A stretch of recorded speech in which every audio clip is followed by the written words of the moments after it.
अब देखिए रुक करेंगे बंगाल के बाद बिहार का, कि बिहार की राजनीति में किस तरीके से उठापटक चल रही है। आपने देखा पिछले दिनों किस तरीके से यहाँ पर सत्ता परिवर्तन होता है। जो सत्ता परिवर्तन होता है वो इसलिए होता है क्योंकि 2024 का चुनाव जो है वो पीएम पद के तौर पर, पीएम पद के चेहरा बन करके उभर करके सामने आना चाहते हैं नीतीश कुमार। और ऐसे में अब नीतीश कुमार को लेकर के सड़कों पर पोस्टर भी लगने शुरू हो गए हैं और यहाँ पर यह भी कहा जा रहा है कि जुमला नहीं हकीकत है, आश्वासन भी दिया जा रहा है। और ऐसे में अब देखना यह है कि आखिरकार निकल करके सामने क्या आएगा, क्योंकि जो ये परिवर्तन हुआ बिहार में वो परिवर्तन सिर्फ इसलिए हुआ कि यहाँ पर प्रधानमंत्री पद के लिए सीधे तौर पर उन्हें उतारा जाए, उनके चेहरे को सामने लाया जाए। चलिए पहले ग्राफिक्स आपको दिखा दें, फिर इसी वॉल पर हम तस्वीरें भी आपको दिखाएंगे कि आखिर किस तरह से बिहार की सड़कों पर पोस्टर लगाया गया है। पोस्टर में लिखा है प्रदेश में दिखा देश में अब दिखेगा, मतलब कि जेडीयू दावा यह कर रही है कि आप परेशान मत होइए, नीतीश कुमार का जलवा देश में भी बरकरार रहेगा।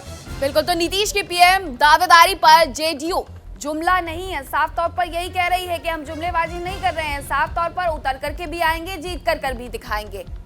देखिए पार्टी का ये दावा है कि पीएम मोदी से होगी सीधी टक्कर। ये मतलब कि कई जो नेता हैं पार्टी के वो इस तरह के बयान दे रहे हैं, लेकिन ललन सिंह ने क्लियर भी किया कि ऐसा कुछ भी नहीं है, पीएम पद के उम्मीदवार नहीं होंगे। लेकिन अभी देखिए ये खींचतान अभी लगातार जारी है, इसी तरह से पोस्टर हर जगह लगा हुआ है। और वहीं हमारे सहयोगी ने जब बातचीत की, राजीव तिवारी ने क्या कुछ कहा वो भी आप सुनिए। मेरे साथ मौजूद है बीजेपी के वरिष्ठ नेता सांसद विवेक ठाकुर जी। सर, देखा जाए तो बिहार में जो तेलंगाना के मुख्यमंत्री हैं केसीआर, उनका दौरा हुआ, उसके बाद तमाम तरह के होर्डिंग देखने को मिल रहे हैं पटना में नीतीश कुमार की तरफ से कि क्या नाम है, अभी ये आगाज़ है, बदलाव देखने को मिलेगा और तमाम तरह की बातें आ रही है, जिससे लग रहा है कि जो है उनका जो मंसूबा है 2024 को लेकर कि प्रधानमंत्री के हम ही विपक्षी उम्मीदवार होंगे। देखिए ऐसा है, विपक्षी उम्मीदवार कौन होगा संयुक्त रूप से ये तो मैं नहीं जानता हूँ, लेकिन ख्वाब देखने पे मनाही तो नहीं है। तो अगर नीतीश जी ऐसा ख्वाब देख रहे हैं तो उसको तो रोका नहीं जा सकता है, लेकिन ख्वाब ख्वाब ही है। और भारत का प्रधानमंत्री कौन हो ये भारत की पूरी जनता तय करती है और उसका मन बना हुआ है, कोई वैकेंसी है नहीं। 2024 पिछले बार से भी प्रचंड बहुमत से नरेंद्र मोदी पुनः प्रधानमंत्री होंगे।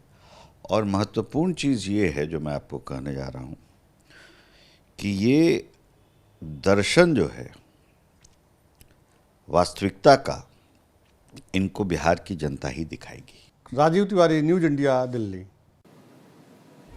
वैसे पोस्टर पॉलिटिक्स, पोस्टर रणनीति आपने बहुत कुछ सुना है बिहार की सियासत में, क्योंकि ये पहली बार नहीं है।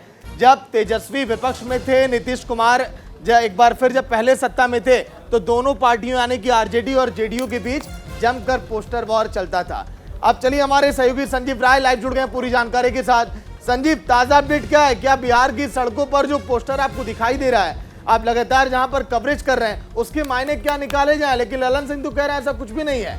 संजीव, देखिए राजनीति है और राजनीति में सत्ता से सियासत तक बहुत कुछ होता है, शतरंज का खेल है और जो शतरंज पे जो गोटियां बिछती है वो बहुत सोच समझ कर बिछती है। और यही कारण था कि देखिए आप जिस तरह से ये तमाम होर्डिंग लगाए, राष्ट्रीय कार्यकारिणी की बैठक है 3 और 4 तारीख को पूरे देश से यहाँ जेडीयू कार्यालय में तमाम लोग जुटेंगे। आज नीतीश कुमार खुद जायजा लिया है किस तरह की तैयारी है और जो पोस्टर वार ये है, पोस्टर में साफ चाहिए है कि नरेंद्र मोदी को कैसे टक्कर दिया जाए। भले ही ललन सिंह ये कह रहे हो कि रेस में नीतीश कुमार नहीं है, लेकिन रेस में लाने के लिए तमाम कवायदें शुरू हो गई हैं।